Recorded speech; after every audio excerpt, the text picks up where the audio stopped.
Hello and welcome to another video with me, Winter Android, and another video of Weekly Android, in which this week I got 3 anime to talk about. The first 3 tens for this anime season. So yeah, going to have a lot for next week, but starting off for this stuff here, Fluffy Paradise, which is the first anime of the season and the year. So yeah, it ended up being one of the most generic anime of the season, easily.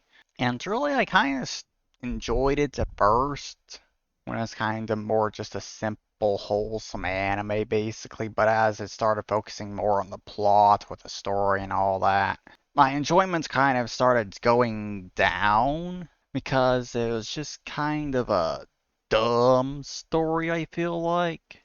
Especially with the final arc, considering I honestly do not understand the logic behind why everything happens the way it did. Is like, I'm pretty sure you could just leave. Why do you have to fight before retreating from this battle that's coming? It's like, that was completely unnecessary from what I can tell, but they fucking did it anyways, so yeah.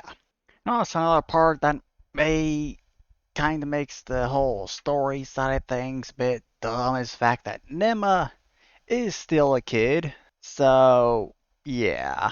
That kind of makes things just that much more ridiculous, considering she acts like an adult because she's reincarnated and all that, but also very conveniently acts like a kid when the plot needs her to.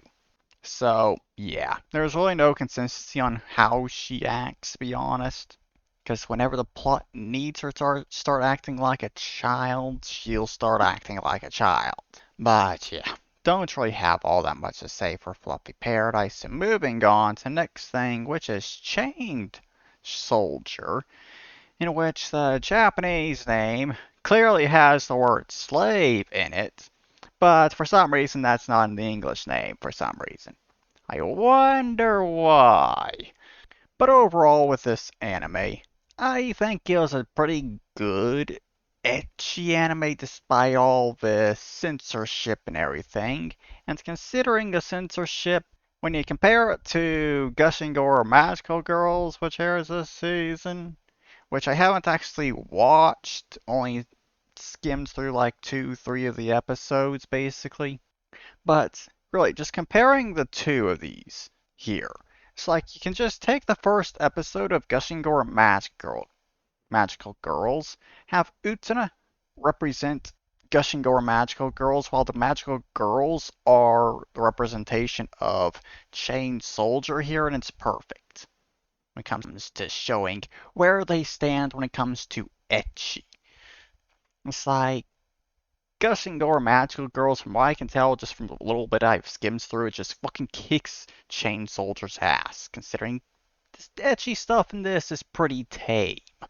Though that does also make sense why it's all tame, considering though it's all rewards, which you gotta slowly build up, basically, to the more serious stuff, because you can't just be putting that out there right at the beginning or anything. Gotta slowly build up to it. But yeah, story wise, Chain Soldier is good, I guess. Not completely special or anything about it. But yeah, I can very clearly see why Tinka is the favorite girl in this anime, easily the favorite and everything, considering, yeah, I'm pretty sure at the very least in her mind, she's already married to Yuki. She's not going to let him go, for fuck's sakes. But yeah, overall, with the anime, I think it's good. Honestly, would like to see a second season, though I'm not exactly expecting it to get a second season, though. So, yeah. Moving on to next thing here. My instant death ability is so overpowered, no one in this other world stands a chance against me. Or, guess just instant death ability, because that's super fucking long title with no short version of it. But, yeah. This was surprisingly good, to be honest. And it's not purely due to just how ridiculous it is, basically, especially with Yogri and with how overpowered he is and all that. And seriously, I do not give a shit about whole power scaling community and stuff, but I honestly do not see how anyone could make an argument that anything or anyone could beat Yogiri. Because you try and kill Yogiri, you're basically just going to automatically die. You're just going to automatically die, basically. Because that's just how overpowered he is. But yeah, Yogiri is honestly the only thing that makes this anime good, to be honest. It really is. That and his backstory and all that, the whole organization with him basically being SCP pretty much. But yeah, well, I kind of thought that everyone was going to die except for like maybe two or three characters or something. And I was wrong about that apparently. Not everyone died. Most of them did though. Though at the very least towards the end, a decent chunk of the ones that characters that died didn't actually die to Yogri. So I guess it's technically possible that all those characters could come back eventually at some point, considering they weren't killed by Yogri, so they have a chance of coming back. But yeah, that's that done, I guess. There. So yeah, that's the three anime that's into this week that I have to talk about here. God, I'm gonna be busy next week with all the anime ending. Oh well. But yeah, I probably should have gotten around to playing Lessons in Love, considering it's been a month since it got updated, basically. And it's now gotten another update.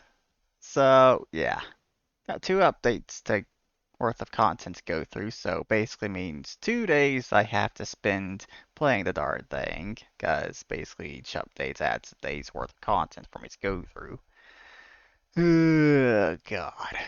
But I've been focused on Trials and Tainted Space and getting through as much stuff in it as possible to really go and do anything else currently. But yeah, making good progress on Trials and Tainted Space though. But yeah.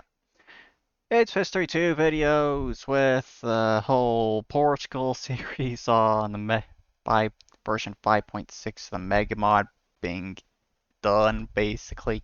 In fact, I'm not going to be touching that version of the mod again until it gets some kind of update, which I highly doubt is going to happen at this point, considering Age of History 3 is just around the corner, kind of. So, yeah. For next series, at the very least, with the Age of History 2 videos, I'm kind of guessing I'm going to do a World War II scenario, going back to version 5.0 of the mod, doing a World War II scenario on it, considering I kind of realize it's been quite a while since I've done a World War II scenario. It's been a few years. I've only done it twice. Once as Germany, I think, one as Italy, I think. So, yeah. Only other World War II scenarios I've really done are the alternate history kind of things. But yeah, I guess I'm going to be doing World War II next. Probably just kind of hit random country until I land on one that I kind of feel like playing. Guessing I honestly don't really know what country to play as, but yeah, I guess that there is it for this week since I don't really have anything else to say. So yeah, there is the end of this video. I hope you all enjoyed it. I hope you all have a wonderful weekend, and I'll see you all in the next video. Bye bye.